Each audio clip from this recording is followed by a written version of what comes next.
The NBA was operating at a loss for over 40 years. And then they got Magic and Bird. Something that was happening in college translated and went to, it just so happened that the two biggest franchises at the time, the Los Angeles Lakers and the Boston Celtics, end up with these two teams. Two rivals end up with these two players that were rivals in college, and that saved the league. The league took off. They turned a profit. They built the game around selling the stars, Magic and Bird. Then later on, they would pass it on to Michael Jordan. Michael Jordan would then pass it on to Kobe Bryant. Kobe Bryant would then pass it on to LeBron James, who was playing in the era that has the greatest shooter that ever graced the game, and Steph Curry, the babyface assassin, the greatest scorer to ever play on the court, the Slim Reaper, Kevin Durant. You have other players of that caliber playing in this era right now, and you're looking at some point we have to pass that baton on, but it's not going to be left into bad hands. You have Shea, you have Jason Tatum, you have Ant-Man, you have Jaylen Brown, you have Lucas of the world. The WNBA now has that. It started last year. It's actually started in college. The rivalry that happened in college between Angel Reese and Clayton Clark. Like them, don't like them, hate them, don't want to see them. They're not good for basketball. Guess what? Shut up. Let's get this party started. Dear Legacy, please excuse my balls.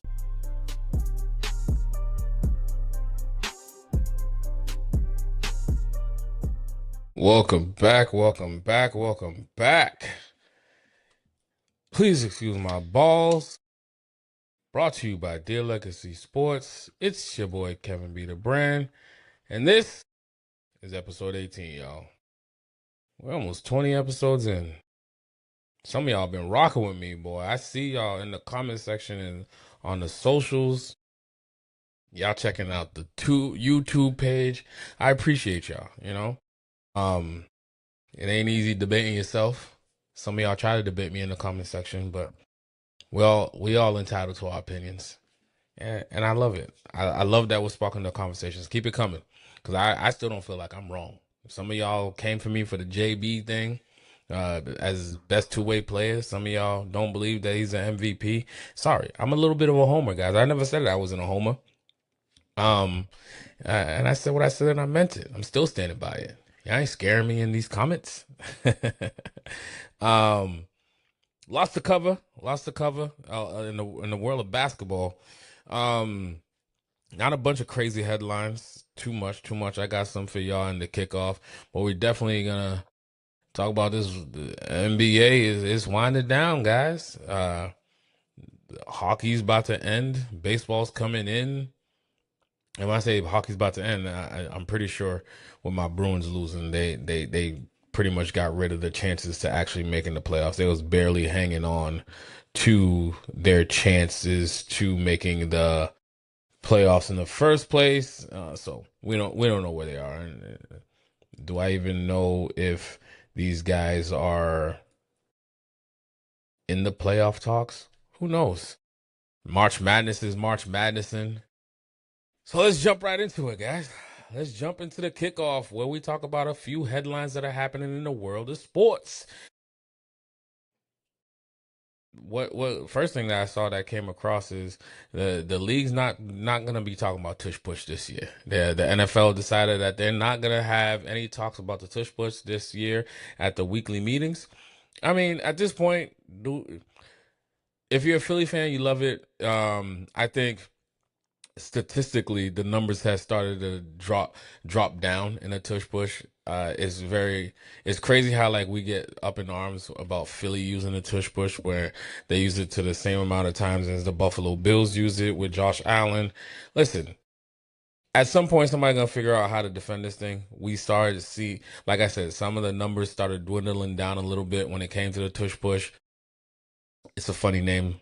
It's a play that gets you a first down automatic. They try to level safety concerns, blah blah blah. End of the day, figure it out and just beat it, okay? Because it doesn't seem like anybody's really going to change this thing. So we're moving on from that. Like I said today, the Major League Baseball kicked off their season. Guys, I ain't talking baseball till we well, apparently today some people have my Red Sox pretty high. I mean, I don't know who's beating the Dodgers this year. They're now the new evil empire. The Yankees, they have Aaron Judge, John Carlos Stanton, and all those guys. They got the bats, they got the pitching. But I'm hearing that some pundits are liking my Red Sox. We'll see what happens. 182 games, guys. We're starting in March and we don't end till October. Let's talk about that when basketball's over and we're in that weird space and time when it comes to sports where there's no real football happening and there's no basketball. All we have is baseball. So catch me then, guys. Um, let's see. The NBA Board of Governors approved the vote for league expansion for teams in Las Vegas and Seattle. That's great. We're adding to the NBA. It's great and it's opening an opportunity for 30 plus to about 40 some players that now have an opportunity to say that they play in the NBA.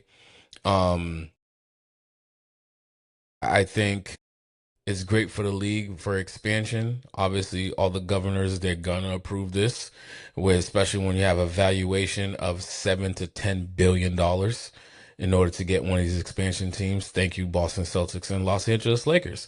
Not only did you save the league all those years ago with Bird and Magic, but with the sale of the Boston Celtics going for $7 billion to Chisholm and company. Shout out to our guys here. But with the sale of with majority sales of the Los Angeles Lakers going for $10 billion valuation since they own their building, that's where the numbers are now. So if you want an NBA team, that's what you're looking at. 7 to 10 billion. So LeBron, you want this Vegas team? That's your opening number.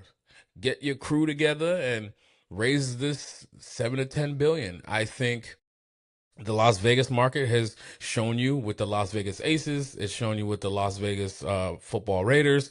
It's shown you with the Las Vegas Knights that obviously there's an appetite for sports in the desert. When I'm the crazy thing is every time I go into Vegas, nobody's ever home. Nobody's ever home. So I can never catch anything inside that newly built Vegas football stadium. I haven't seen Asia and crew um in the arena that they play in, literally right in the middle of the strip. But at some point, once they bring a NBA team out there, I'm pretty sure more is gonna start flocking to Vegas. And I know the bookkeepers, they love this. But $7 to $10 billion. Yee! I would say that's a lot of money, but we literally been watching people purchase these teams at this. This is where they came to this is how they came to the number. So yeah, I'm excited to see the league expand a little bit more. And like I said earlier, it's giving opportunities to players that were on the cusp of making certain teams, but probably salary cap situations, and now they're in G leagues. Maybe you get more G League players to come up, and then keep developing some other players.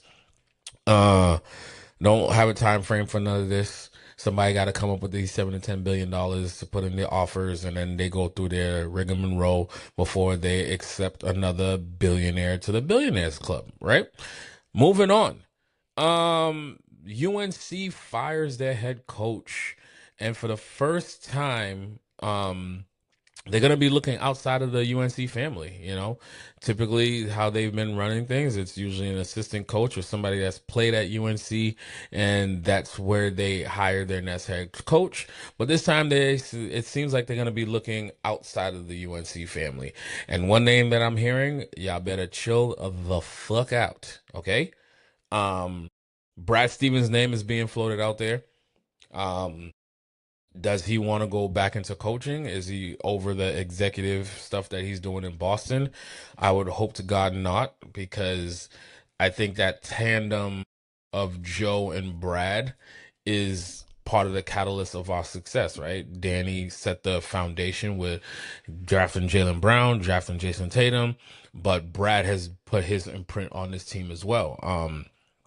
You never want to see architects leave town unless there's like an actual true succession plan. And I don't even know who Brad's number two is right now. And do they have the same mindset as Brad? You know, you got the scouting and developing team, and you know Brad makes the final decisions, and obviously there's a whole team out there that helps build this team. But Brad just has an eye out there where, and he knows how to work the cap, and we've seen the miracles that he has done to keep the Celtics. Well, obviously JB is a very key part of that. Joe Mazzulla is a very key part of that. D White and all the rest of the guys that they developed this past season played their parts as well. But Brad Stevens, these past few years, has made the right moves that, one, landed us a championship, two, has kept us competitive. We didn't even see a drop off from when Danny Ainge left and Brad Stevens came in. We've changed head coaches midway through one season. We've gone through two NBA finals since then and won a championship. And now we have a MVP caliber player alongside of a NBA All-Pro first team, NBA All-Pro for defensive team. Like, this is the type of stuff that's in here in Boston. And with Brad at the helm, I feel as though we continue to stay competitive. And you got Joe coaching them, right? Joe pushes them to their limits. And UNC, leave Brad Stevens alone. That's all I'm saying. Leave that man alone. That's what I got for you guys inside the kickoff in the headlines, because there's so much we got to cover. We're going to jump right into the king of sports. This is where we talk a little bit of NFL talk. Not much going on in here, but of course we got to talk about JSN catching the bag. The Seattle Seahawks gave Jackson Smith-Njigba the largest contract ever in history for right now, right? We always say this, the largest contract in history until the next guy gets paid, right? But JSN earned this 4-year, $168.6 million contract for a wide receiver, guys. He's worth every dollar.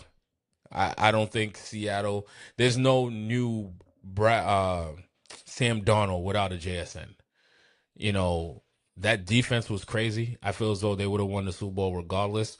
But JSN is what kept them there. You're talking about the number one wide receiver this past season statistically, and has been doing so ever since he's come into this league. There's been no regression. You want to be, if you're gonna be the one, you want to be the first to set records, because you lock him up for this high 4-year extension. Well deserved, well likable player. His talent speaks for itself. The boy is always open. Yeah, Seattle's going to be a problem for some while. Now, do I see them saying, am I saying automatically they're about to go repeat? Let's be honest, they still play in that NFC West Conference where you're with the Rams, Seattle, 49ers. Yes, you got JSN, so you have a fighting chance. But you still have Sam Darnold at the helm. And there's still a lot of players that need to be paid. Can you pay all these players and stay within the cap? Everybody struggles with that, especially after winning a championship, right? What's going on in other news? NFL is preparing for the possibility of no refs in the event of no agreement. We know we've been monitoring and watching this situation where the referees are in a standstill with the NFL league, trying to come to an agreement for their new CBA. I'm with the NFL on this one. Like, I don't think it's a pay type thing. I think the NFL is trying to make sure that there's some type of transparency and accountability, where their ask is they're looking for more of training and more of development part. But for some reason, for some reason, from the stuff that I'm reading, that's the stuff that they're pushing back on. From the referee union, I say, you know, we ain't slowing down that gravy train. We gonna start the season on time. We're gonna play these games. We're going to bring in the replacement refs. At this point, what do we have to lose? We have referees that should not be calling games in the first place. They're missing calls all over the place. There's no type of accountability. You're ruining seasons. You're ruining people's livelihoods, their careers, because one wrong call, you're talking about people are being traded, people are being fired, and organizations change overnight by a simple missed call. Moving on from that, 41-year-old Joe Flacco signs a 1-year deal for $6 million to go to Cincinnati. I'm assuming to back up Joe Burrow. Cool Joe is an amazing talent, but the man just can't stay upright. It ain't entirely all his fault. The offensive line that they've been putting around him just can't get right. I don't know what they're doing out there. I hope this is not a situation. Yes, you guys went to the Super Bowl once with Joe Burrow, but don't rest on your morals on that one. Like, you going to the Super Bowl one time is enough for you guys. I'm pretty sure Joe Burrow wants to be competitive with the names of the Patrick Mahomes and the Josh Allens, the Lamar Jackson. He's trying to make sure that he's outside of Pat. He wants to be the first one to get one out of that crew, right? So hopefully Cincinnati could figure it out, but this is a good signing. You put a nice veteran quarterback that still got something in the tank. Joe's not completely done, so let's see how that happens. And the last thing that I have got going on for you guys is this whole Max Crosby and Baltimore Ravens thing is starting to get a little bit weird, because everybody wants to prove that they pulled out of the deal because of this, and Max Crosby wants to prove that, and his camp is like, no, this is what's really coming out. And now there's reports of why the Ravens pulled out of that deal that was going to send 2 number 1 picks down to the Las Vegas Raiders for Max Crosby. Apparently, supposedly, allegedly, Max Crosby at MRI and physical showed that there's signs of degeneration. What am I in wrestling mode? The the the, the knees being the knees breaking down. Okay, the D word. um, the knees breaking down, and that's the reason why they felt as though that they wanted to pull out of that deal and not send 2 number 1 picks. I mean, if there's any type of truth to this, yeah, you're not gonna want to send 2 number 1 picks. You're altering your franchise. You're altering your franchise with 2 number 1s for a player that, if this is true, he's not going to be the same that he used to be, right? But they've labeled and told a lot of players before that they're not going to be the same, and they come back and just show you what they really got. And Max Crosby is one of those guys that could show you what he really got, right? So, I'm not even going to say stay tuned into this situation. It is what it is, guys. The deal didn't go. Now some teams are trying to get Max Crosby on their team, trying to see if they could get it for. I'm not gonna say pennies in on dollars. I would assume that you're not dropping that drastic. If they was looking at 2 number 1s, maybe there's a lower team that feels as though they're a defensive player of Max Crosby, and they don't mind renting it for another year, maybe 2, and giving up a 1 and a 2 type situation. Speaking of, somebody came for me in the comments when I was talking about the AJ Brown, what I would give up. Guys, we're all playing fantasy football. Am I a general manager of any of these teams? Yes, I know when I said it, it was steep, but I'm being a fan. Fan comes from fandom.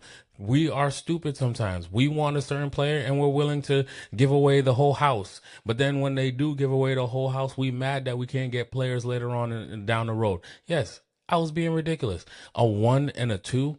AJ Brown is an amazing talent. Do I still believe that we should move off of that number 1 at least to make it worth it? I think AJ Brown is worth at least the 31st pick. Who we picking at 31 that's better than AJ Brown? Yes, he's on the older side, but you're not mortgaging the franchise. And I think my last statement on that segment was I would give a number 1 and the next year number 3. Somebody was in there talking about, oh, I'd only give a 2 and a 4. Like, it's AJ Brown. The man is still talented. He's on the older side. He's turning, what, 28, 29? I don't recall him being out due to injury.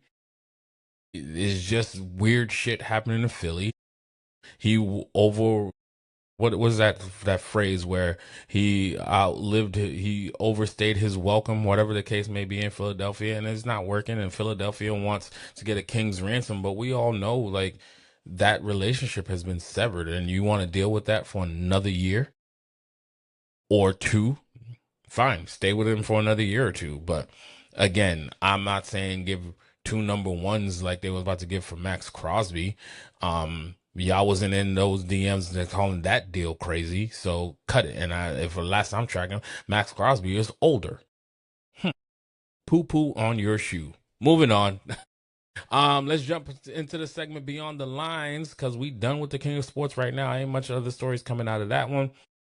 Um, Beyond the Lines is where we cover the world of golf and tennis. So what we got going on over here in the PGA? Still no word from Tiger if he's gonna play in Augusta. It was good seeing him on the TGL matchup. He did play for the first time. Um, like a lot of people were saying, it's whenever Tiger's swinging the club, it's always good to see him, and it was great to see that he could finish a whole match, right?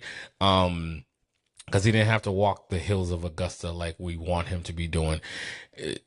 I think if you're a fan of golf, anytime Tiger's around, do I think Tiger could win it all now at this stage of his career? With his back giving out on him, his knees, the Achilles injury, and to be walking the car crash that messed up his leg. There's been so much that robbed us of a few years of what Tiger could have been. But it's still Tiger motherfucking Woods now. Now, if he's there, he's going to make some noise. I think he holds a record of non-missed cuts. And people were saying, well, maybe he shouldn't have played Augusta because he could put that record in. Tiger has always told you he's going to play if he feels as though and that's what's being one of the world's best and greatest of all time, right?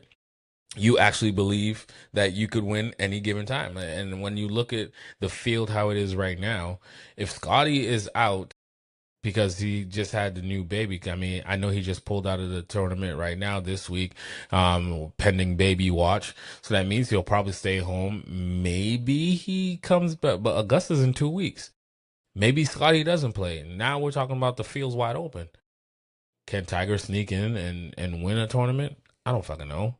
But I know them hills of Augusta ain't nothing nice. We watched him do that before. Um, but anyway, it'd just be great. When Tiger's on in the game is just better. Period. But unfortunately, the first time we see Tiger does come in a loss in the TGL. His team Jupiter faced the LA golf team, and LA won the first match, and it's a best out two out. It's a best 2 out of 3. Tiger was going to return in the second match. If they had won, they would have forced a third match, but unfortunately, they fell short, right? Tiger missed a gimme, what was once with a gimme putt, but the man hasn't played any type of competitive golf in a long time. And it doesn't matter that if you're indoors and it's playing into a screen, you still got to putt. And the man's a little rusty, so it is what it is. Again, we're still on Tiger watch for Augusta. And like I just said, Scotty did pull out of this week's tournament pending the birth of his second child. Um, Now we're talking about who's the odds-on favorite to win this week, and will Scotty return for Augusta in 2 weeks? That's what I got for you guys in Beyond the Lines. Let's jump over to Campus Legends because we got a lot to cover here. Number one, Florida, defending champs, they go down. I know all types of back bracket busters went down after Florida went down. I think there was also there was so much there was still a lot of brackets that was still alive at some point. I remember seeing that alert, but end of the day, it's so hard to predict these things, especially on the men's side. On the women's side, you might get a couple upsets here or there, but the men's side, it happens that damn near a dime a dozen. But let's run through these scores. I'm not like in the season, I'm not running through every freaking game that happened. I'm running into something that looks weird or an upset that happened. Those are the ones that we focused on. And the tournament kicked off on Thursday night. Number one Duke played it close with number 16 Siena. They won, but it's a little bit too close for my liking. A one playing a 16. No disrespect to Siena. No disrespect to some of these lower seeded teams, but you're sometimes you guys are just tune up games for these top seeded teams. But 71-65. I know Duke is facing a couple of injuries right now. Um, yeah, that game showed us a lot. I know Duke is still moving along, but we're now in the in a part of the brackets where we're playing basketball. Like it's not really going to be any type of upsets happening. If somebody that's a lower seed wins, they just won, right? Because it's good basketball being played. There's some teams that got knocked out early. Like I said, number one, Florida, who was probably one of the sure on favorites to win it all, and go back to back. But see you next year. Number 12, High Point upsets number 5, Wisconsin, 83-82. You don't play with your food, guys. I've been saying this before the bracket even started. There's some things you just don't want to create bad habits. You don't want to leave teams that should not be in games, let them linger around, because then you end up losing 83-82 to a number 12 team. Number 12 and number 5, we all know, those of us that do brackets for all these years, those are typically that and the 11-6 matchup are the ones that for some weird reason are where the most of the upsets tend to happen at. Um so Wisconsin, number 5, Wisconsin is now home watching, and see you next season. Number 11, VCU knocks out number 6, North Carolina in the first round. I think this is the second year in a row North Carolina is knocked out in the first round of the tournament, if not the second round. And some people, some universities and institutions, there's standards, right? I don't think it's a problem. Obviously, everybody wants to win the championship. I don't think it's a problem of losing. It's when you're losing. When you're losing in the first and second round, and you're number 6, number 7, and you're losing to lower ranked teams. It's hard to keep stomaching that.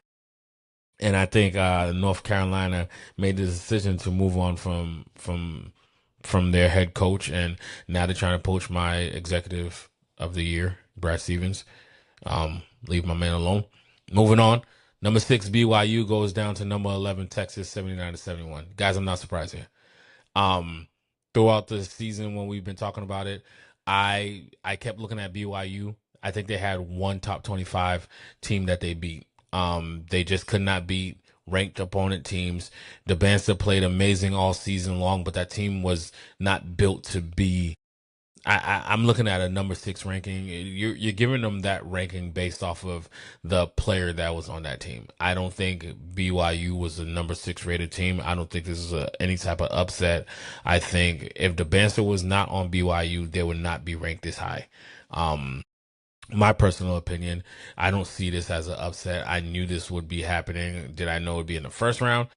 Maybe they would have got out of the first round and the second round, but it was a bad matchup for them once they drew Texas. Number 10, Texas A&M upsets number 7, St. Mary's, 63-50. This ain't no squeak by win. They Texas A&M just beat up on St. Mary's. Number 9, TCU sneaks past number 8, Ohio State, 66-64. When you see 9 versus 8, if 9 wins, I mean, you're saying that they're pretty much comparable anyways. Moving on. Number 9, St. Louis dismantles number 8, Georgia, 102-77. See, that's a beatdown. It's almost as if like you're not even in the same league as me to lose that bad. It is what it is. Moving on to the Friday games. Number 4, Kansas kept it close versus California Baptist. They won that game 68-60, but there was some exposure there. There was definitely some exposure there, and we'll see what happens. Number 11, Miami, Ohio gets tossed in the first round by number 6, Tennessee, 78-56. Miami, Ohio had an amazing season.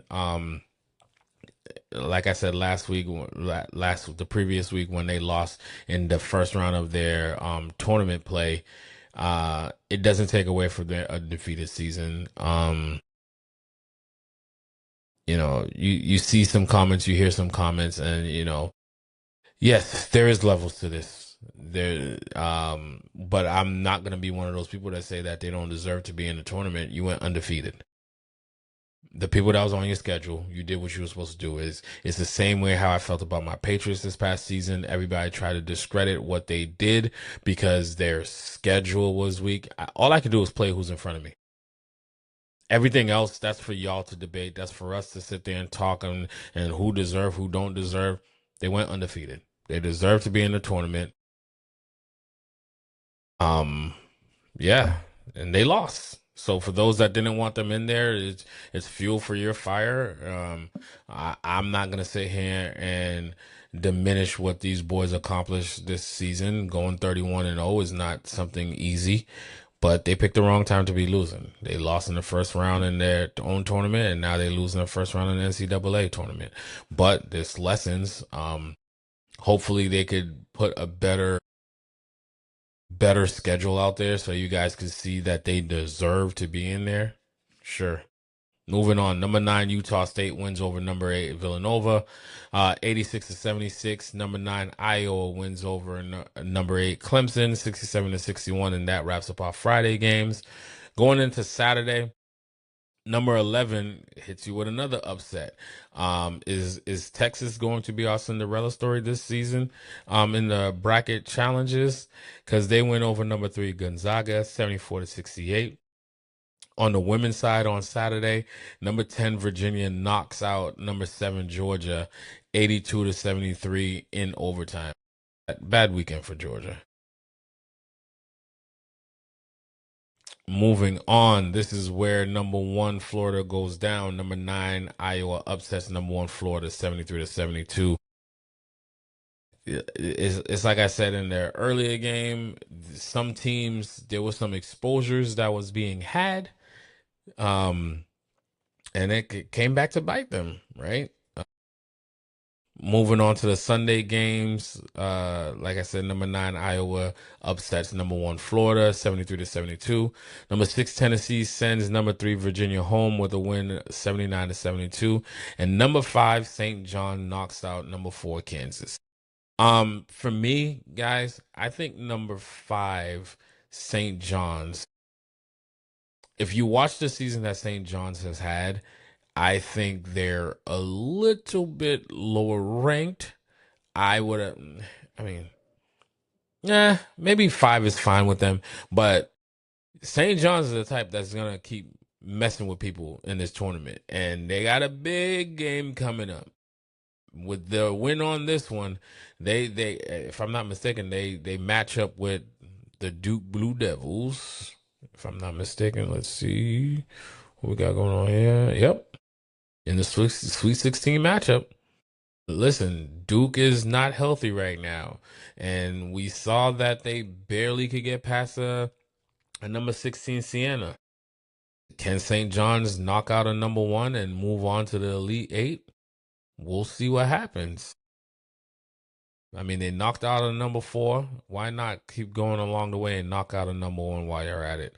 On the Monday games, we had the women playing. Number 10 Virginia keeps dancing for as knocking out number 2 Iowa in double overtime. Number 6 Notre Dame on the women's side sends number 3 Ohio State home in a loss, 83-73. And continuing in theme, number 5 Kentucky sneaks by number 4 West Virginia, 74-73. And that wraps up your first and second round matchups, setting up the Sweet 16 games. Later on in the show, we'll talk about the Sweet 16 games and who I'm taking in those games to move on to the Elite 8. And that's what I got for you guys on the Campus Legends side. March Madness is being March Madness. There's some of these games you're watching on the women's side, all I'm watching is blowout after blowout. And on the men's side, you're watching nail biters after nail biters. You're watching clutch shots. It's this is why I love March Madness. March Madness is one of those things like every shot matters. And I mean, I understand building leads on the women's side, but when it's when you're watching certain scores and a team has not only scores 10 points and through 2 quarters, yeah, it's a runaway at that point. Let's go ahead and jump into Court Vision right now, where we cover the NBA and the WNBA. Great news coming out of the WNBA. The owners ratified their new 7-year CBA agreement. Making it official, guys. The WNBA players are going to start getting paid. We talked about it on the last show when they actually agreed, had a verbal agreement about this. A lot of these players that are gonna start getting some of their just due coming from. You're talking about what was one of the numbers we said? The average rookie deal was they was making 66,000 last year, and now the minimum's coming up to about 600,000 or 300,000, whatever the number was. The new supermax deals are going to be worth about $1.4 million. Asia Wilson got a amazing raise out of this new CBA. Well worth it, well deserved.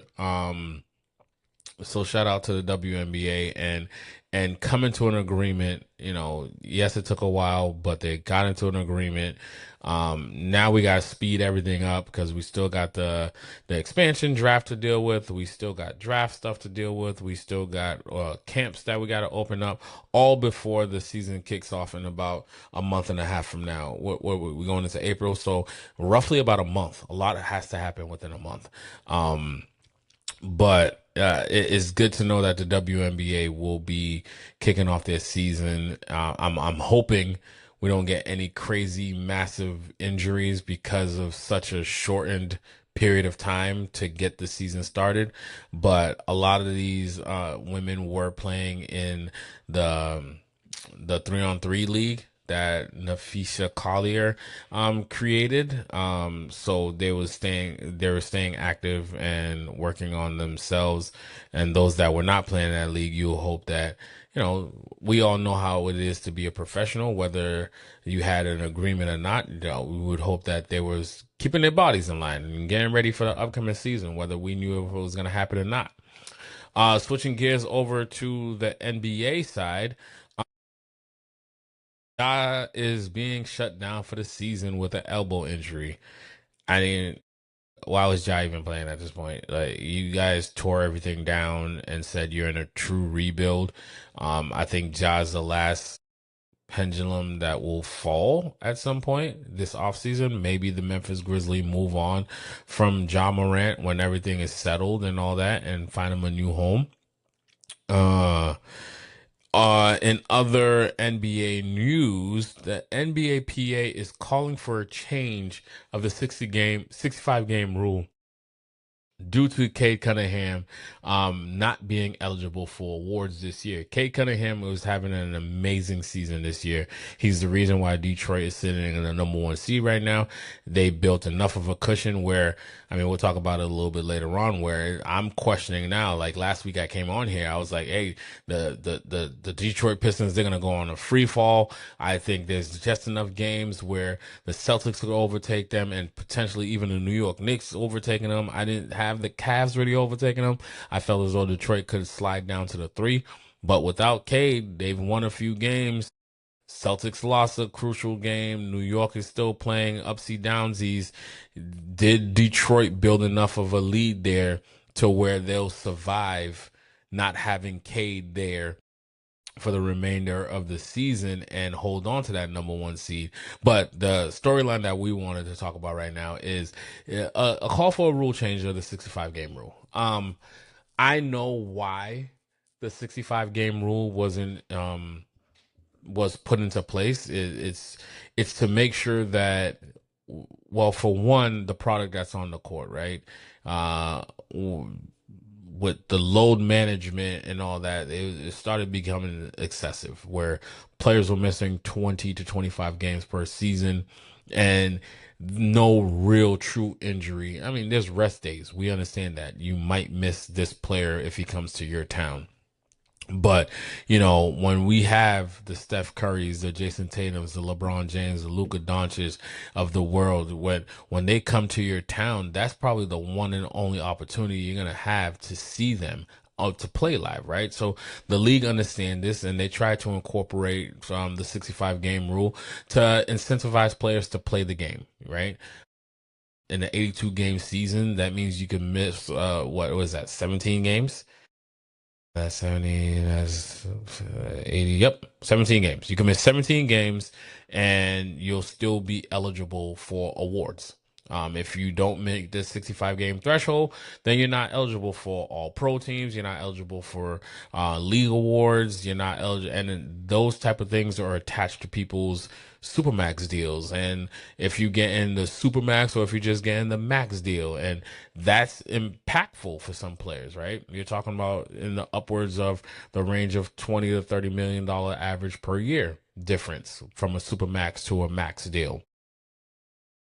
With Cade Cunningham having the season that he had, he's going to fall short, being that they shut him down for the season at a 61 game threshold.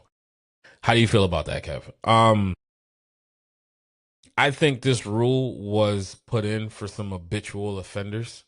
Um, One name that comes to mind is Kawhi Leonard. You know, you don't want a player that only plays about 45 games a season and they're eligible to get awards. In the case of Cade Cunningham, there's got to be some type of exception to the rule. He legitimately got hurt. He was having a MVP caliber type season, but now you're telling me that he's not even going to be on the ballot. Was he going to win? No, but he would have been top 5 player on that. That means if he's top 5 player in the MVP voting, MVP voting race, 9 times out of 10, the people that are top 5 in the MVP voting race, that means they're making first team All Pro, first team All NBA. So that ties into contract things for Cade Cunningham later on down the road.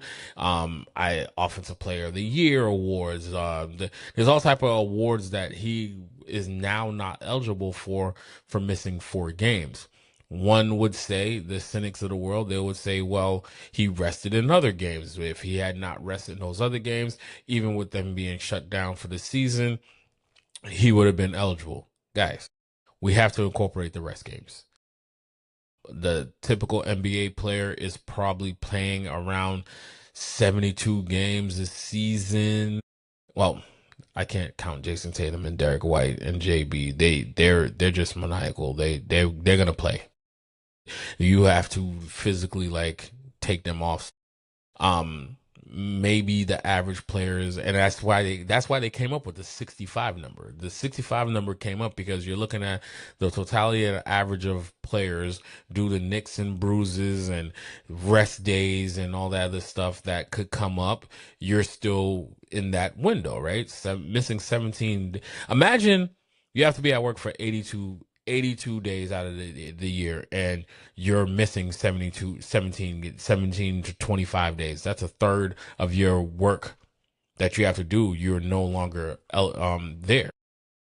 Do I believe Cade should get an exception to the rule? I think Adam Silver and them should look at a situation where certain players, when you're that close and you get shut down for a legitimate injury, maybe you make exceptions to the rule where you are now eligible for these type of awards. However you want to do it. I think Cade Cunningham, the season that he just had, I would hate to see him. Well, technically, it's not. I would hate to see him. The rule is he's not eligible, so it's unfortunate.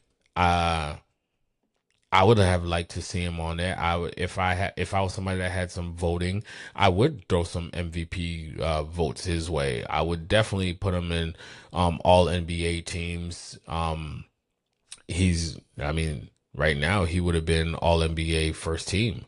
Now he doesn't get to be on all NBAs at all. So it kind of sucks, but it is what it is. The rules are the rules. You could blame Kawhi Leonard, Joel Embiid, James Harden. No, not James Harden. I don't think he was an habitual offender. Those other 2 I just mentioned, those were habitual offenders. And Adam Silver and them, they got tired of it. This is what happens when people do crazy stuff.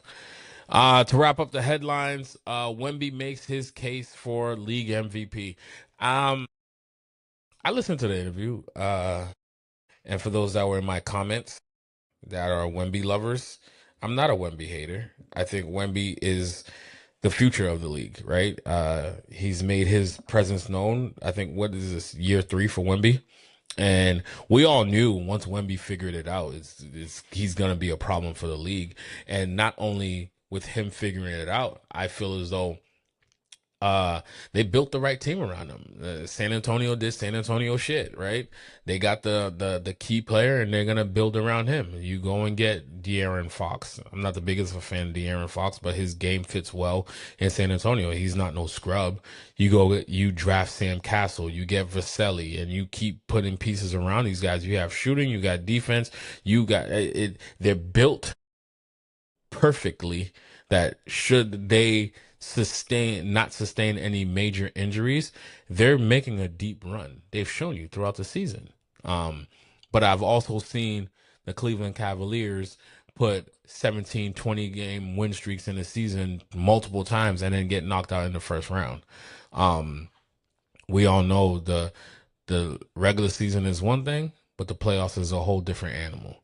And I'm curious, and I can't wait to see. We're about 10 games away from people actually having to lock in and play some real basketball. Now let's see what we got going on when coaches have time to manipulate systems and move players around by sets that they're running and playing defense a different way. Now listen, don't get this motherfucking twisted. Wemby is an alien for a reason. He's going to get his. And the players around him are going to get theirs. Fox ain't no scrub. He's going to go in his sleep. He's going to get his 20. Vaselli and Castle, they could go off at the same time or take turns. So you're easily talking about in a 7-game series against some of these other teams out west. I think this is the not for the league, but out west, it is the OKC Invitational and sponsored by the San Antonio Spurs. That's what it comes down to, in my opinion. Can these teams be beat? Absolutely. You have the Joker out there. You have a LeBron and a Luka Doncic, Austin Reeves situation. You have the Houston Rockets, who's coached by Ime. You still got the most deadliest scorer in the game of basketball in Kevin Durant out there. The West is the West. But those two that are leading the way out west, like I said, it's the OKC Invitational sponsored by the San Antonio Spurs.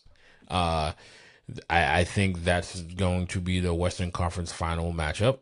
And we'll see this week who I have coming out of there. Let's talk about some scores that happened over this past week. I'm going to do this for myself. Your boy only lost 3 games. Granted, I ain't gonna lie to you guys. I stole a few wins by giving some gimme games. I started picking the gimme games because I needed to pad my scores. I don't give a shit. They do it in the NBA. They pad their scores and they pad their leads. So I went 17-3 last week, and now I'm overall 78-62. I was the bottom of the barrel, and now I'm a top 3 team with this record. This is the equivalent of being top 3 team in the league right now. Let's go to the Wednesday games. My Celtics take care of business against the Warriors at home, 120-99. Yeah, it's good to beat the Warriors. But let's be honest, this is not the real Warriors. No Steph Curry. Draymond Green's out there by himself. The Unicorn came back home. He got those tribute videos. He did his 1-2 on us, but at the end of the day, no Jimmy Butler, no Steph Curry. Was this the game when Moody went out, or is it later on that Moody goes out for the season? This is a wash year for the Warriors. The bottom half of both conferences are so bad. The Warriors are gonna stay in the play-in tournament. Off of pride, and if they allow Curry to come back for that game, they might be able to win that 9-10 matchup. But I don't how far are the Warriors gonna go. I don't see that lasting too long. Off of pride, can they win a 9-10 game with Steph Curry coming back? Yes, that babyface assassin will make you go night night real quick. I've seen it with my own 2 eyes. Another Wednesday game, the Lakers win over the Rockets 124-116. Houston, I don't know if it's the Fred VanVleet situation, but I expected a whole lot more out of them. I look at the athleticism in the Ahmed Thompson kid. I look at the pieces they have, and again, you have Kevin motherfucking Durant. But for some reason, they was chilling at 3, and I think now they're all the way down as low as freaking almost in the play-in at this point. We'll check where they are when I get to the standings after this scores rundown. But um, the Rockets to me, depending on matchup, is really gonna dictate what happens because I don't know who they could beat right now out west. But if they get a favorable matchup and they end up in the top four and they're hosting something, then they should get out of the first round. But then here comes the trouble because now you're playing in the OKC Invitational hosted by the San Antonio Spurs. You're not beating those two teams, my opinion. Even with the deadly assassin Kevin Durant, I think great season. Rehab Fred VanVleet and come back next season and see what damage you could do. Maybe that is the missing piece that you guys need to make this thing happen. Moving on to the Thursday games, the Hornets stay hot and they win over the Magic 130 to 111. This was not what I expected. Again, another team that I did not expect a lot out of. Both these teams, right? I didn't see the Hornets being who they are, but when you leave people for dead and you're like you don't expect much out of them, they can sneak up on you. And the Hornets just does that. And they've drafted and they developed well. They're a fun, energized team, and they're playing with house money. They don't care, and that's that team that fuck around if you want to early on in the Eastern Conference. They could be sitting at 7 or 8 and fuck with one of the top seeded teams. So if Detroit, if you're still hanging out there, that number one seed ain't looking so pretty right now because that Hornets can knock you the fuck out. Do I see it really realistically happening in the first round versus Detroit if that's who's still sitting there? No Cade Cunningham? I could see an upset like that happening, to be completely honest. But anyways, the Orlando Magic is I don't get them. I don't get them at all.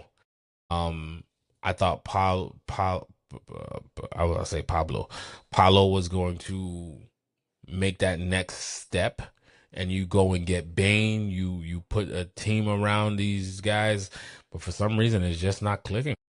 And yeah, moving on. Here's one of my gimme games, guys. Detroit Pistons win their 50th game over the Washington Wizards, 117 to 95. Whenever you see the Wizards play, guys, just take whoever they play. Take whoever they play, because it's an easy gimme game, and that's what I did there. That's the only reason why this game was even on my list.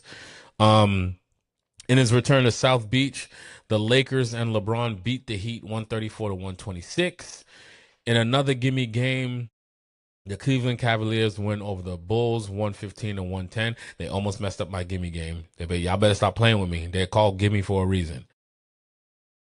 Then we had the Spurs sneak a game past the Suns at home 101 to 100. I think that was 22 out of 24 games since January that they've won. Again, it's cool in the regular season. Don't fuck it up in the playoffs now. Moving into the Friday games, the Pistons keep rolling with a 115-101 win over the Warriors. Again, that's a gimme game at this point. The Warriors are just, they're keeping up pride at this point. The Hawks beat down on the Houston Rockets 117 to 95. Not surprised. Houston looks weird. The Celtics win over the Grizzlies in a close one, 117 to 112. I believe that's without John Morant. Celtics stopped playing with me. Moving into the Saturday games, in an automatic gimme game, the Thunder beat the Wizards 132 to 111. I can't wait till they change. Adam Silver and them are changing. It has been reported that they are changing the way the draft standings go. I can't wait to see what they came up with, because this is embarrassing to the league. You have a team that is blatantly telling you that I am tanking. The Wizards don't even play competitive ball at this point. Like, I don't even understand. And what do you need these top picks for? If you went out and you got Trae Young, you got a couple other freaking pieces. I'm like, oh, okay, they're gonna close out the season strong, and it's like, what the fuck is this? But whatever. Yeah, moving on. The Lakers still won in Orlando, beating the Magic 105 to 104. The Rockets survive and win 123 to 122 over the Heat. And the Spurs beat the Pacers in another gimme game, 134 to 119. At least with the Pacers, there's an actual legitimate excuse. Your two best players are gone. Halliburton on an injury, and then what's his name? The big man center, Turner, left during free agency. So Sunday's game, I only got one for you guys. The Celtics lose at home to the Timberwolves, 102 to 92. It seemed competitive until the final seconds, and the Timberwolves started pulling away. The one what's even more annoying about this, Ant-Man didn't even play in this game. Some kid goes for 30 points against the Celtics and we lose. We didn't play, like Jaylen Brown said, we didn't play Celtics basketball, not even a little bit. We played down to our competition, and they punched us in the fucking mouth. Moving on to the Monday games.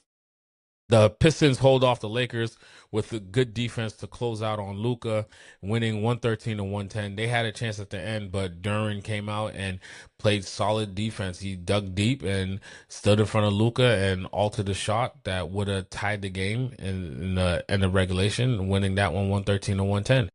The Thunder take care of business in Philadelphia, winning 123 to 103.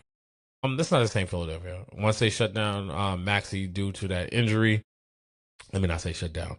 He's out for a few weeks due to the injury. We all knew, and I said this, Philly was going to slide down. I liked Philly going into the playoffs. They were sitting pretty outside of the play-in tournament, where they could actually match up very well and maybe get out of the first round, because I like that backcourt with Edgecombe and Maxey.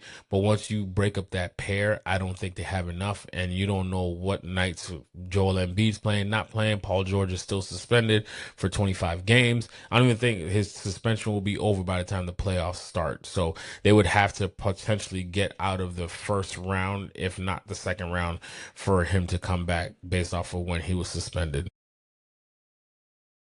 The Spurs roll all over the Heat in South Beach, 136 to 111.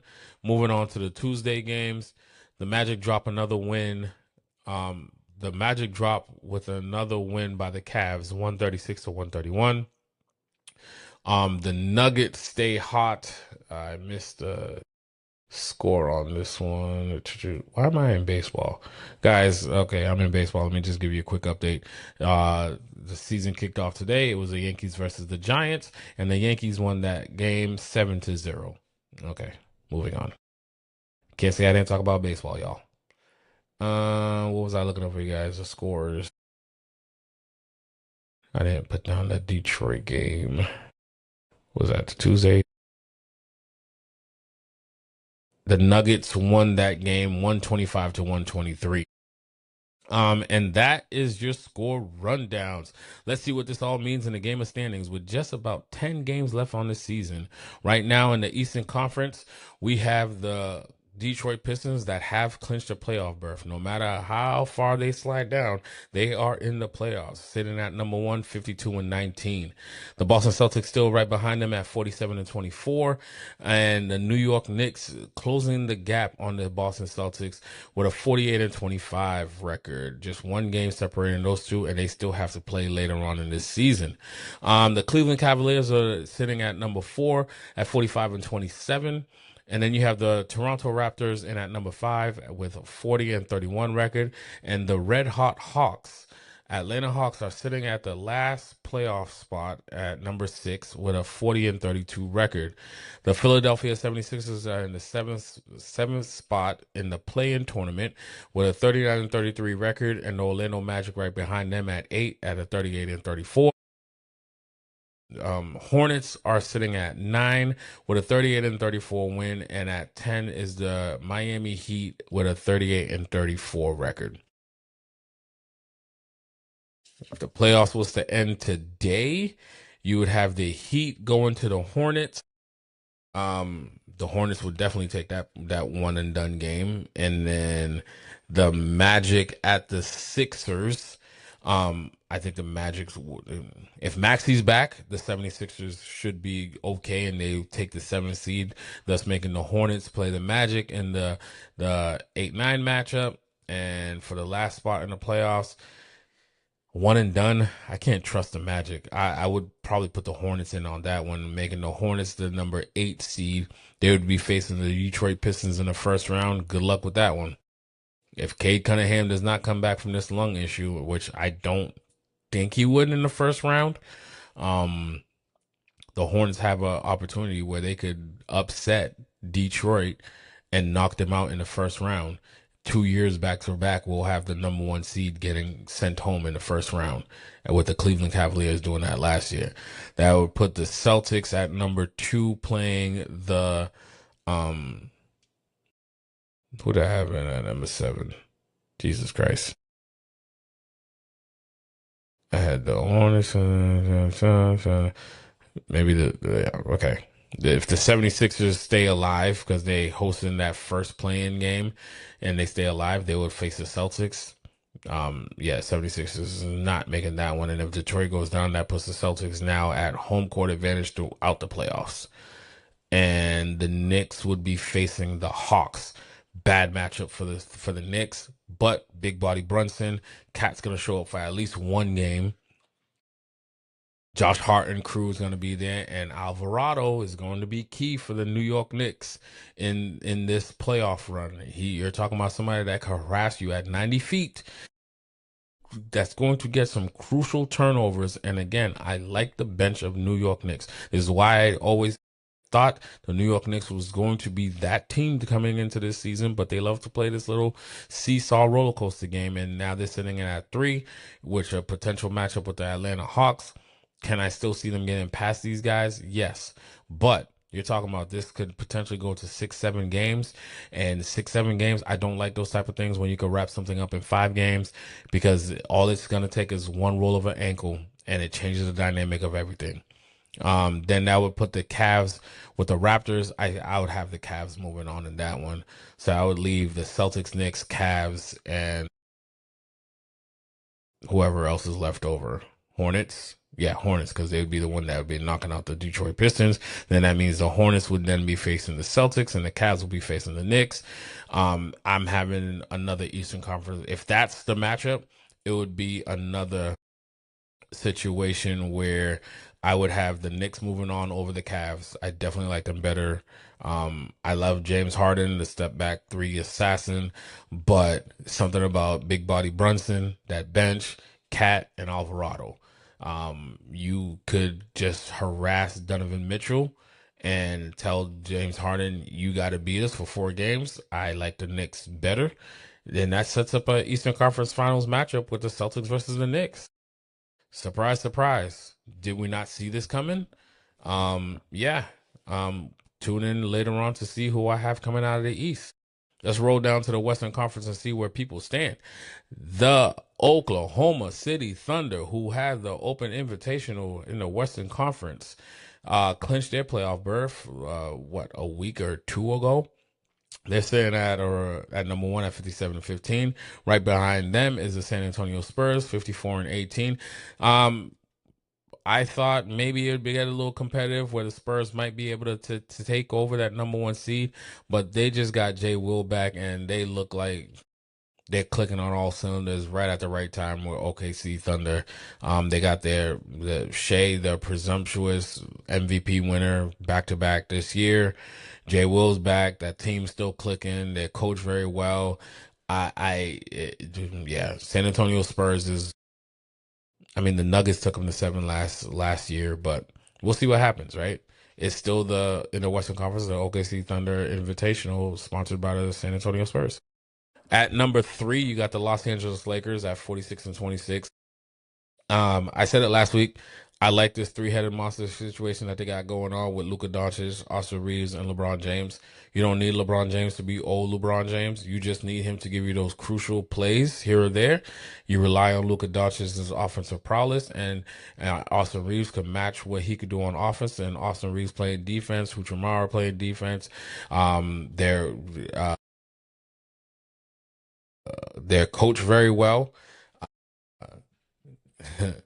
And they avoid the Nuggets in the first round. If all stays packed for 1 through 4 moves on, that's when they would host the Nuggets.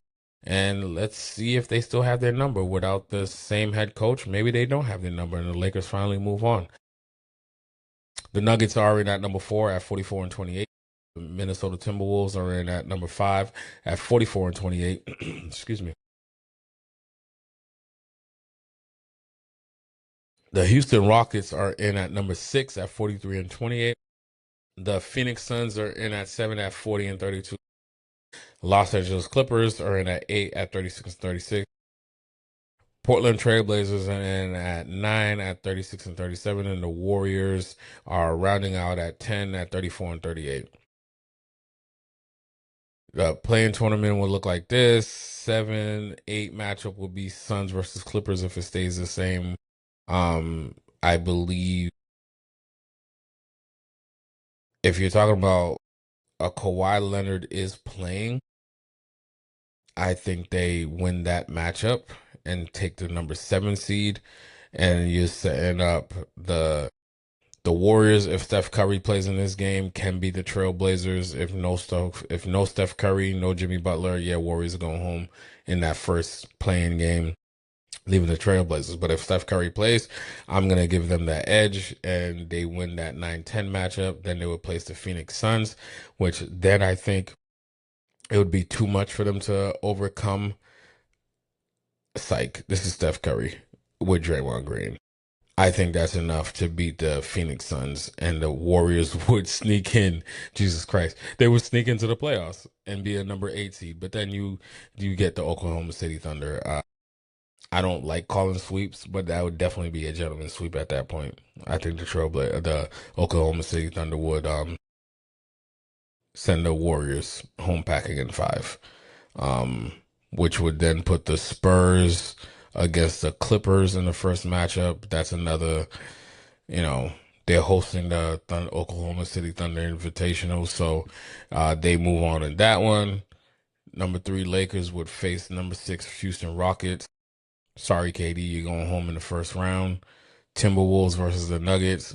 I don't know where Ant-Man stays with that sore knee, but Ant-Man lives for this type of stuff. He's the type that would go into Denver and make him go down 0-2, but then Denver would turn it around. That Murray Jokic combination is weird. It works, whatever. Aaron Gordon is back healthy again at the right time. Can he get the rust out of his system? I would still take the Nuggets in that series, making all 4 top seeds moving along. That means the Nuggets would be facing now the Oklahoma City Thunder. So the Lakers are avoiding the Nuggets altogether. I think it's the OKC. OKC went to 7 last year with the Nuggets. I think that's interesting. Do they lose in that round to the Nuggets? And the OKC Invitational now becomes a San Antonio Spurs Invitational since they were hosting it anyways. Wow. I think the Nuggets would knock out the Thunder and the Spurs would take care of the Lakers, and you're setting up a matchup with Wemby versus Joker. Who wins? Who wins? Who comes out and represents the West? No one knows yet because there's still 10 games to play. But this week, I got my Lucky 7 top rankings for you guys. In my Lucky 7 top rankings, um, did I change anything? Or did everything stay the same? Yeah, I think I left everything the same. I didn't even think I needed to change anything. So let's run through this. Number 7 on my Lucky 7 top rankings this week in the NBA, I'm going with the Los Angeles Lakers. I think they're playing amazing basketball at this point of the season. They're surging at the right time. They're getting healthy at the right time. And Luka Doncic still has a lot to prove to the world out there. And a motivated Luka is a dangerous Luka. What's the commercial say? Bad Luka? Yeah. Be careful. Be careful. The Lakers can put themselves in a position where they could avoid their nemesis, Denver Nuggets, and could easily be playing for the Western Conference Finals. And if LeBron James gets to a Western Conference Finals, I don't care whose invitational it is, it'll become the LeBron James Invitational. And you add Luca in them there, Everybody around Luka plays defense, and they have other scoring options where it's not all going to fall on him, right? Yes, in Dallas he had Kyrie as a scoring option, but when you run into those defensive stout teams, yeah.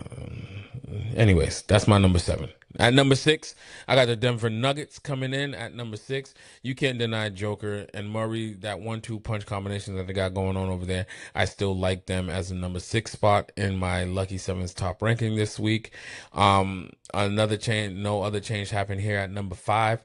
I'm putting in the Cleveland Cavaliers. I like what they did.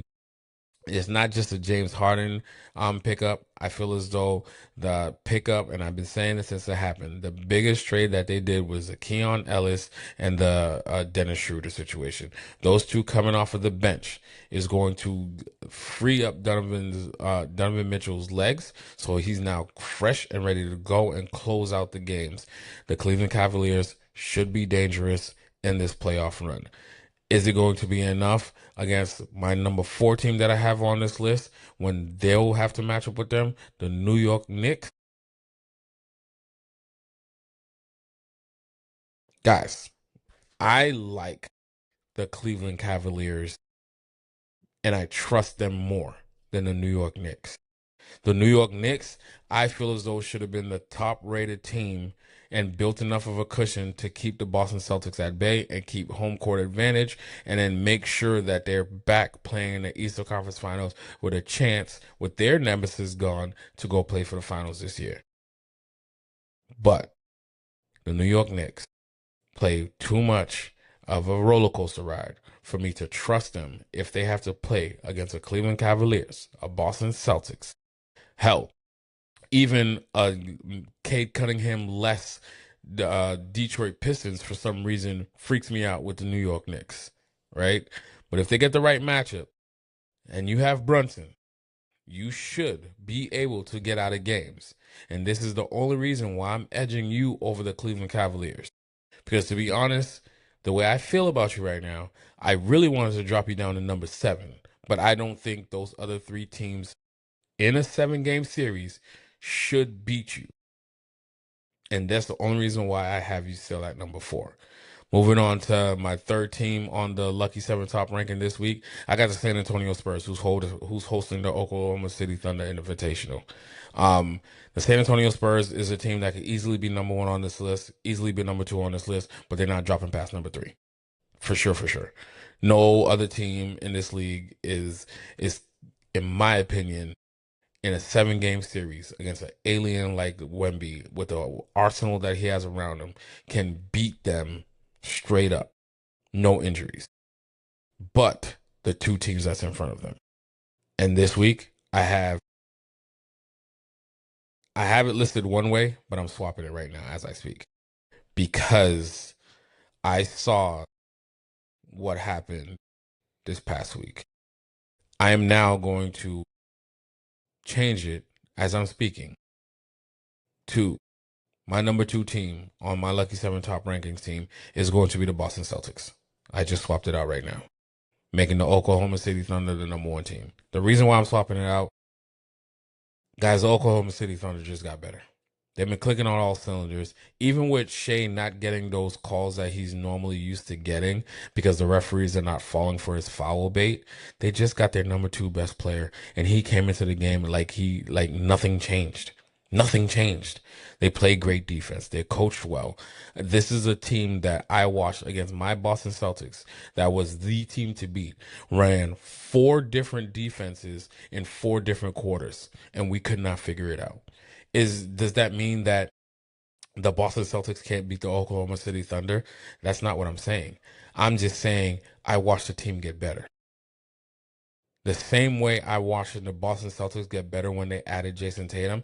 I think it's going to come down to who holds on to 1 and 2 in this situation, on who gets their legs underneath them faster and has less to go through, right?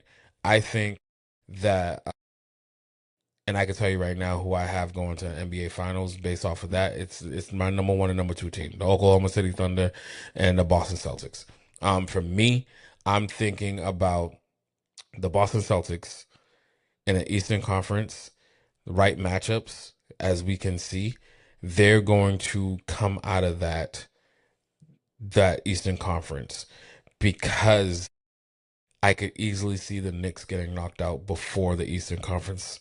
And even if the Knicks do get there, the Boston Celtics have home court advantage. You're not punching them in the mouth 2 games early at home, and now they're playing defense. I think the Boston Celtics is a team where they learn from their past mistakes. Jaylen Brown is terrorizing the league as a candidate for league MVP. Jason Tatum, by the time we get to the Eastern Conference Finals to face the New York Knicks, is going to have his legs up underneath him. You still got Derek White. You got Peyton Pritchard. Yes, I like the Jose Alvarado pickup where he could pick you up and harass somebody at 90 feet. But I also watched the Boston Celtics, coached by Joe Mazzulla, knows how to break these presses way better than any other team out there. Oklahoma City Thunder just added their best player to a team that we're saying it's the Oklahoma City Thunder Invitational. They coach way too well. I don't believe in that hype of San Antonio Spurs beating them 5 out of the 6 times in the season. That's great. We beat the New York Knicks 5 out of 6 times the previous season, and what they do, they rolled into town, punched us in the motherfucking mouth twice, coming back from 20 points down in 2 games on the road, winning those shits. Then they let one go on the third one. They probably would have let one go on the fourth, but probably it lives in a different place of la la and fairy tales. Jason Tatum went down. The New York Knicks did what they were supposed to do, and they just fell short to the Indiana Pacers, who was the hottest team going into the playoffs, and we all knew this. It was a bad matchup for the New York Knicks. But this New York Knicks iteration should give the Boston Celtics a run for their money. But because we have home court advantage, because we're going to learn from our mistakes, the Boston Celtics should come out of the Eastern Conference, and the Oklahoma City Thunder avenge the losses that they had in the season when they faced the San Antonio Spurs. And that's why you have the NBA Finals that I'm picking, OKC Thunder versus the Boston Celtics. So let's recap this. We got at number 7 on my Lucky 7 top rankings list this week at the Los Angeles Lakers. At number 6, I got the Denver Nuggets. At number 5, I got the Cleveland Cavaliers. At number 4, the New York Knicks. At number 3, the San Antonio Spurs. At number 2 now, not on my paper, but I'm saying it, the Boston Celtics. And at number 1, I have the Oklahoma City Thunder. And that's this week's Lucky 7 top rankings. Let's jump into some predictions. Can I keep this streak going? When 17-3, y'all, I've only gotten better. I either tied or gotten better from when I started turning this thing around. 17-3, overall 78-62. So what we got? Wednesday's games. I got the Atlanta Hawks at the Detroit Pistons. I'm going to take the Atlanta Hawks. Yes, the Pistons have won a few games since the Cade going down, but the Red Hot Hawks, they're still jockeying for certain positions. They trying to put themselves in a position where they're hosting maybe the play-in game or getting out of the play-in altogether. I'm going to take the Atlanta Hawks on this one. The Oklahoma City Thunder are coming to town to play the Celtics. Guess what? Guess what? I believe by the time the Thunder come to town, they'll be fully healthy. We won't be resting Jason Tatum and Derek White. We get to see a finals preview on what could actually happen.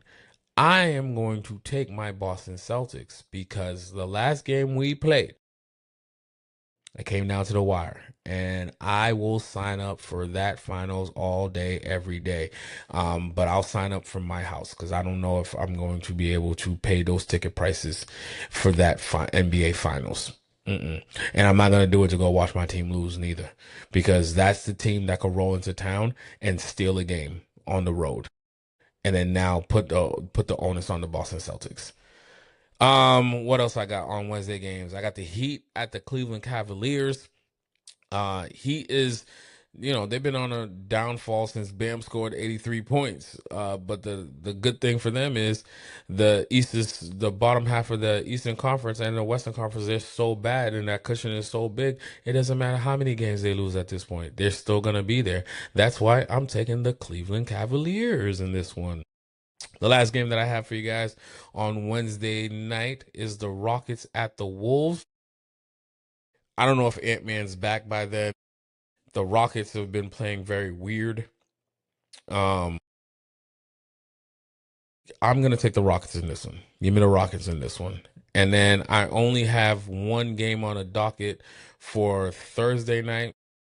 It's between the New York Knicks and the Hornets. This is a big matchup because, and the reason why I say it's a big matchup is because you're talking about two playoff teams. Both are still looking for seeding implications. Hornets are trying to make sure that they stay out of that play-in. The Knicks is still trying to chase the Celtics for that number 2 spot, which would be convenient for them when they have to potentially match up against the Celtics.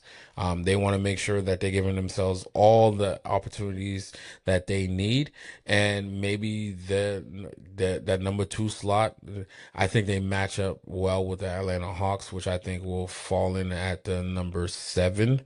So for this game, I am going to take the Knicks. I think the Knicks start to turn things around and show and get into playoff form and put baby in the corner with these red hot Hornets on the road. They go into town and take this game. Moving into the Friday games, you have the red hot Atlanta Hawks coming into town to face the Boston Celtics. I don't care how hot you are. The Celtics take this one. I think the Celtics are still hoping that the Detroit Pistons slide a little bit and they go ahead and take that number 1 seed from them.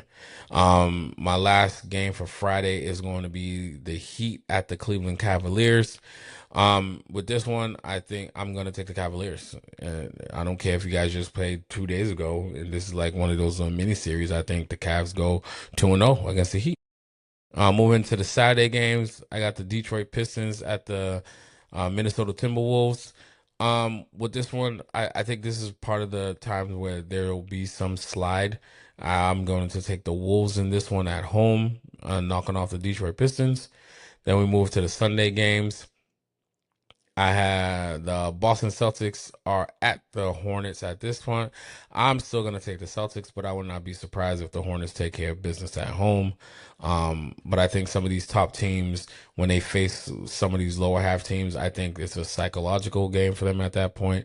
They're looking to make sure that these guys know their place when it comes to this playoff stuff. Then I got the Magic at the Raptors. I'm taking this is a weird game. I'm gonna take the Magic in this one, and then I have the Knicks at the Thunder. I don't know why I'm doing this to myself, but I'm gonna go ahead and take the Knicks in this one to again go on the road and show people like, yeah, I know we've been doing this roller coaster dosey do, but like when I need to, I'm gonna step up. I don't believe what I just said, but I'm gonna stick with it. I think the New York Knicks go to Oklahoma City Thunder on Sunday and they win that game. Moving into Monday games.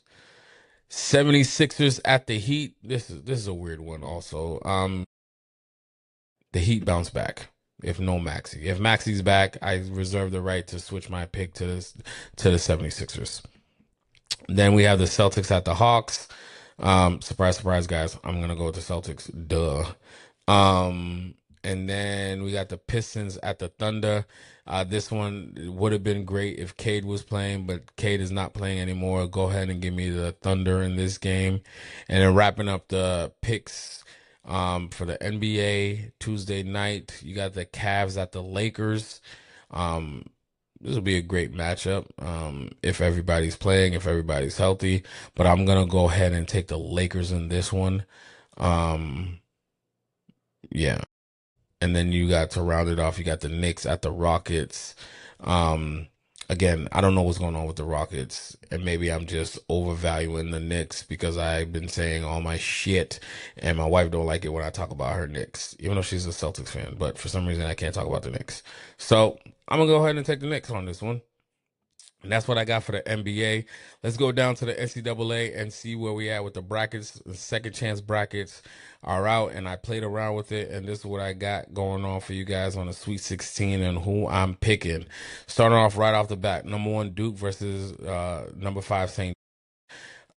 Upset alert, guys. I'm taking St. John's in this one. I just think St. John's played big. Duke got too much injuries going on right now, and it's just going to be too much for them. They're going to send the Dukies home. Number 3, Michigan versus my number 2, UConn. I'm taking the UConn in this one. Number 9, Iowa versus number 4, Nebraska. I don't know anything about either one of these schools. I'm going off of just ranking, but I could be completely wrong. And I'm gonna go with Nebraska in this one. Then you have Illinois versus number 2, Houston. I like the Houston team. I think they go very far in this tournament. Do they win it all? No. But they go very far. I'm gonna go ahead and take Houston in this situation. Um, Number 1, Arizona versus number 4, Arkansas. I previously had Arizona winning it all. And then I saw this matchup come across. Number 1, Arizona versus number 4, Arkansas. Arkansas, who's led by Calipari. Calipari loves these type of situations. And for some reason, I just see this happening. I think Arkansas knocks off number 1, Arizona. I'm going to go ahead and take Arkansas in this one. Number 11, Texas versus number 2, Purdue. Purdue is one of those teams that is hot. They're streaking. They had a great season. But guess what? Here comes the Cinderellas of the ball right now. Number 11, Texas is going to upset number 2, Purdue. I'm taking Texas in this one. Number 1, Michigan versus number 4, Alabama.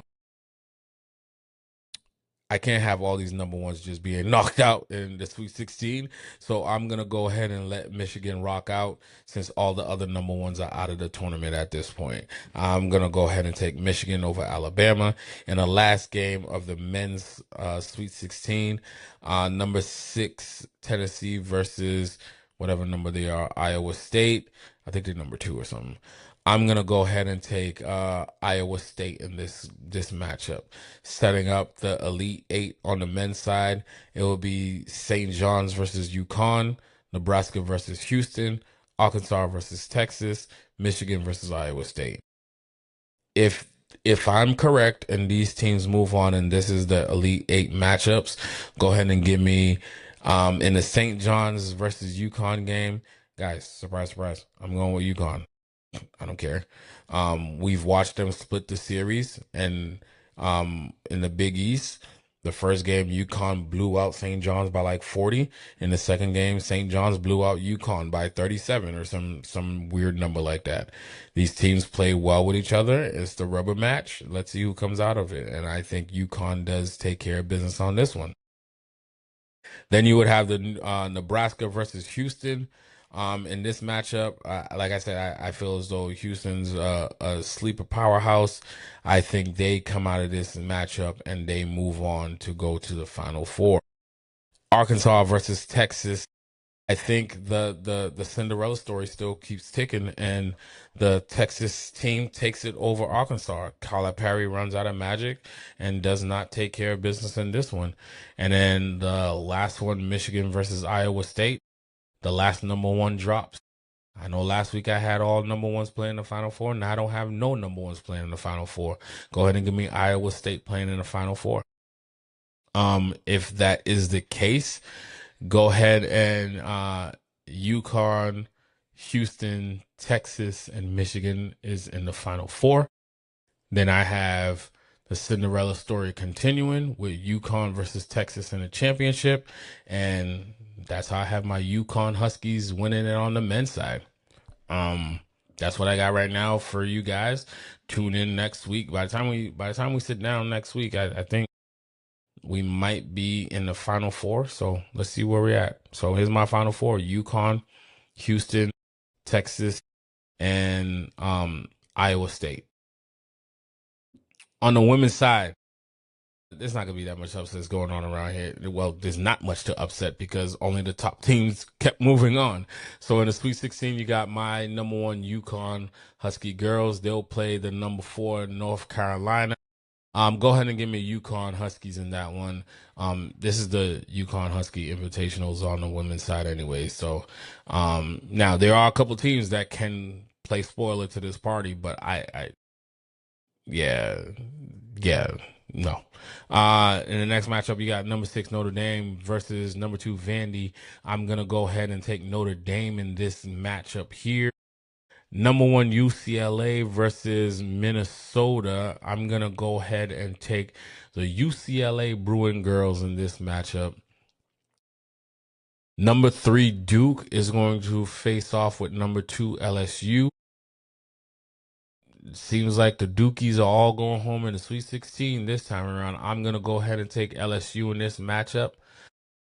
Then you have the number 1 South Carolina going against number 4 Oklahoma. I don't think Oklahoma has enough to knock off a powerhouse of South Carolina's stature, so I'm gonna go ahead and take South Carolina in this one. In the next matchup, you got the number 3 TCU versus number 10 Virginia. I like what Virginia has done so far in this tournament, playing spoiler and kicking ass and taking names later. But that story ends in this matchup. I'm gonna go ahead and take TCU in this one. Number 1 Texas versus number 5 Kentucky in this matchup right here. I think I watched the last Texas game. The Texas has got a little threat of a squad over there. So I'm gonna go ahead and have them moving on. I'm taking Texas in this matchup. Number 3 Louisville versus Michigan in this one. I'm gonna go ahead and give this matchup to round out the Sweet 16 to move on to the Elite 8 to Michigan. When we get down into the Elite 8, if everything goes according to what I just said, it'll be number 1 UConn versus number 6 Notre Dame. Guys, just already pencil it in. UConn is moving on. Come on. Number 1 UCLA versus number 2 LSU. In this matchup right here, since the beginning, I liked LSU very much, and I still like them right now. To move on to the Elite 8, to the Final Four, I'm taking LSU in this game. Number 1 South Carolina versus number 3 TCU. In this game, you would like to believe that South Carolina keeps going and not another number 1 is going to go down, but I'm going against the grain. I'm going to say number 3 TCU is going to have an outstanding, that point guard is going to have an outstanding game, and they're going to knock out the South Carolina Gamecocks. And in the last matchup, number 1 Texas versus number 2 Michigan, I'm gonna go ahead and have number 1 Texas moving on. Again, based off of what I saw this last one, it's hard for me to pick against this Texas team. So that gives me my new Final Four for the women's side. My UConn Huskies, the LSU Tigers, the TCU Froghorns, and Texas Hook'em Longhorns. Who plays for the championship? I have the number 1 UConn Huskies will be facing off. No matter how much I said I liked them, they're gonna get knocked out by LSU. LSU will play in the finals. You have Kim Mulkey versus Gino and crew. Fudd, you got Sarah, you got all these UConn girls, but it ain't enough. LSU. My UConn girls win the national championship. And for those of you guys that live in New England, congratulations. Jordan's Furniture, you ain't paying that bill because both the UConn boys and girls team is going to play in the final game. They didn't have to win it. They just said if they both appear, you do not have to pay for whatever furniture you purchased back then. Too much for gamble with my blood. But I have the UConn girls and the UConn men winning the championship this season. And that's what I have for you guys on my picks. Let's go ahead and wrap up the show with my legacy moment and final word. Quick and easy on this one for my legacy moment and final word. I started with this, I'm going to end with this. The WNBA ratifying their deal. I don't think it's not just the deal, it's the bump in salaries that's going up. It's the phenomenon that's happening that made the game grow literally overnight. It reminds me, if anybody are historians of the game, it reminds me of when the NBA was barely surviving. And there was on tape delay games, and there was talks about maybe it wasn't gonna make it.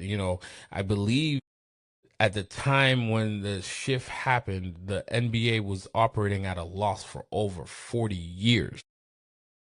and then they got Magic and Bird.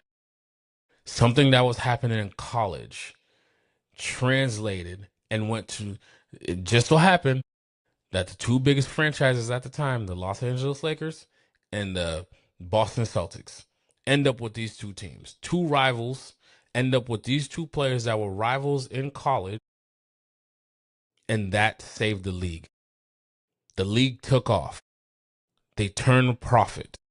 They built the game around selling the stars, Magic and Bird.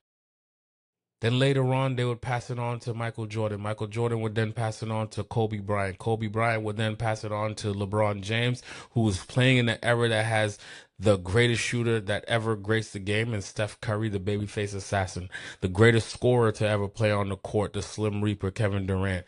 You have other players of that caliber playing in this era right now, and you're looking at some point we have to pass that baton on, but it's not going to be left into bad hands.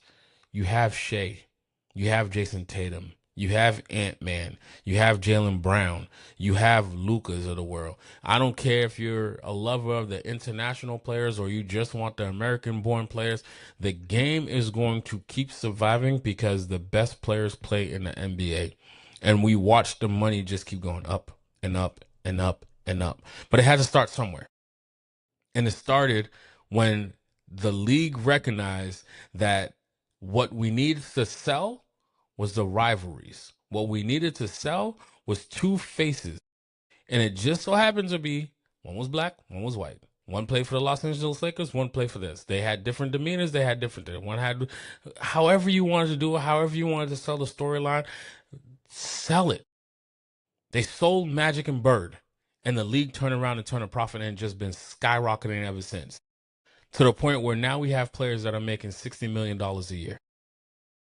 And in the next few years, we're going to have our first $80 million a year player. And it's only going to keep going up. A year, people. We're not talking about total contract. We're talking about a year. Jason Tatum and Jaylen Brown are both averaging about $59 and $61 million a year on their contract. Luka Doncic got traded because he was eligible for a supermax that was going to pay him $80 million. Devin Booker, I believe, is somewhere around like the $69 million on his extension that he just did. Ant-Mans of the world are coming up. There's other players that are coming up behind them. What you think Wemby's going to be worth? I think Wemby might be the first $100 million player per year average. But the money's there. The TV deals, the merchandises, they gone global. You know what I mean? And it goes into, then we're even talking about when we go to the WNBA side, you have it. The reason why you have this new CBA, it don't sound like a lot of money to you guys right now when we're comparing it to the WNBA guys that are making supermax money at $59, $60 million, $70 million a year. But the NBA is on their 76th year right now. 76, 78, 77th year of existence.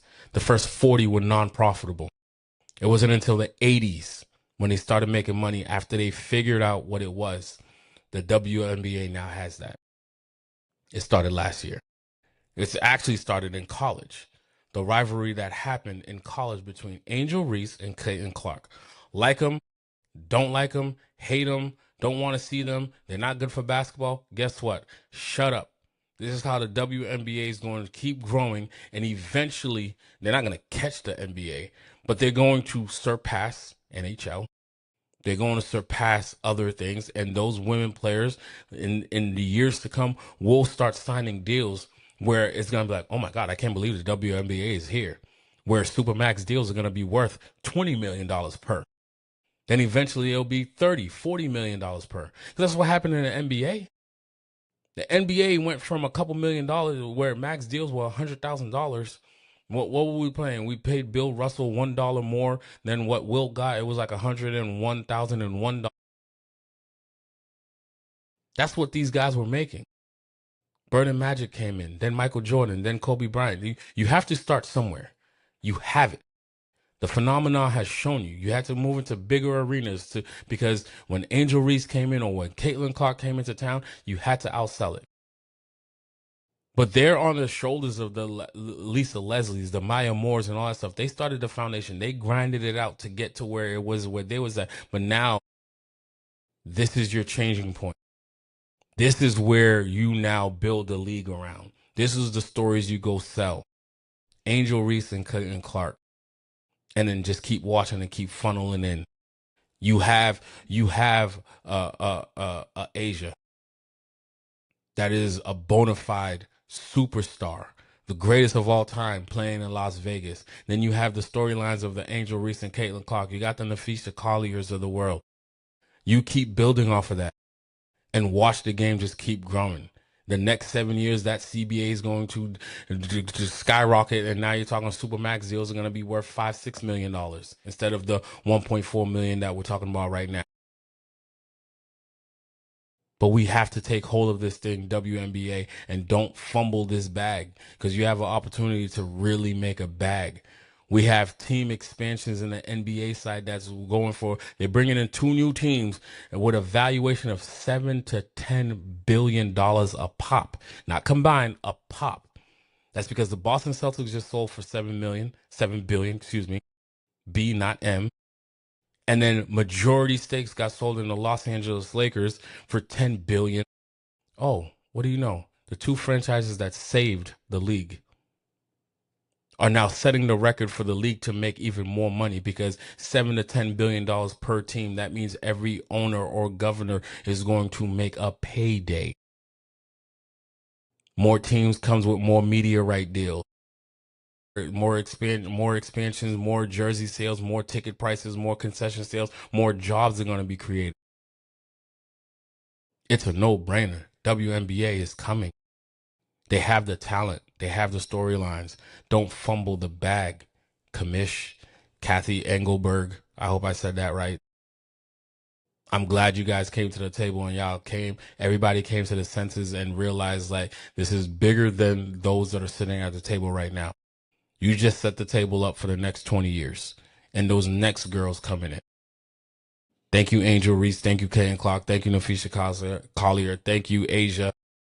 And all those that came before. Maya Moore's, Lisa Leslie's, that built this thing. Let's keep it rocking. Subscribe to Please Excuse My Balls. Like the episode. Follow us on social media. And tell me where I went wrong. I didn't. And even if I did, maybe I'll admit it. Maybe I won't admit it. Till then, go debate yourself. I said what I said. Peace.